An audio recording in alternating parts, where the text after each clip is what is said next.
Did you know English Teaching Forum, a journal for international English educators, is celebrating its 60th anniversary in 2022?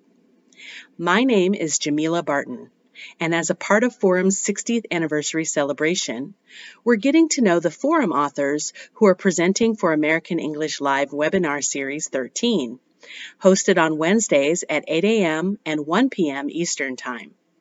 Check out the links at the end of the video for more information. Today, we're talking to Mina Gavell, author of Forum article, Task-Based Reading Activities Using Authentic Materials and Skills.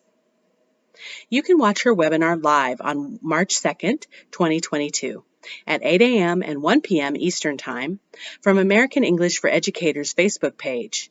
Mina, thanks for being here and welcome. Can you tell us about your article and why you wrote it? The article kind of gives the process, the steps for an activity, or I guess two activities combined in one that I developed when I was here in Uzbekistan the first year of my fellowship. I was teaching reading and writing at the university level, and we'd been doing a lot of writing, but it was time to kind of shift to reading, and I noticed students weren't excited. They weren't really doing the reading. It's hard to have a reading class when students aren't reading. And so I was looking for a way to make things more interesting, more exciting. Tell us a little bit about the task-based reading activity you describe in your article. So I created different stations, and I had some different kinds of books. I had maps, I had a menu, I had instructions for a board game, a newspaper, just a variety of things, and I placed them around the classroom. And then I had a series of questions that students went around station to station with a partner, and they answered these questions. So it used their skimming and scanning skills. And then there were always like two detailed questions at the end, so then they would have to read a little closer. And then they absolutely loved it. How would you adapt the activity for different contexts? Yeah, that was one of the reasons I decided to write the article, because I thought the activity was really adaptable. Basically, what's at the heart of it is the process. So the materials can be swapped out in any sort of way, and then the questions or tasks given could be simplified. I talk about it. I have some suggestions in the article. For example, if you were working with beginner readers, you could have different types of books out, and the questions could be very simple, like, well, first of all, you could have different materials out. So you could ask, what is it? So maybe it's a dictionary or a map or a book or a magazine. Who wrote it? How many pages are there?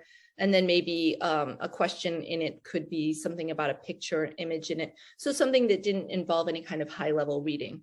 So that would be a way to kind of change it for that context. But I'm looking forward to being able to explain it a little more in depth, kind of show how it's done, have participants kind of sample some of the activities in it, and hopefully they'll also have some suggestions for different ways to apply this kind of process.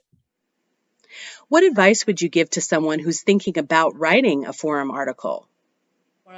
I would say break it up into pieces. So I wrote an outline for myself, and I would work a little bit on it every day.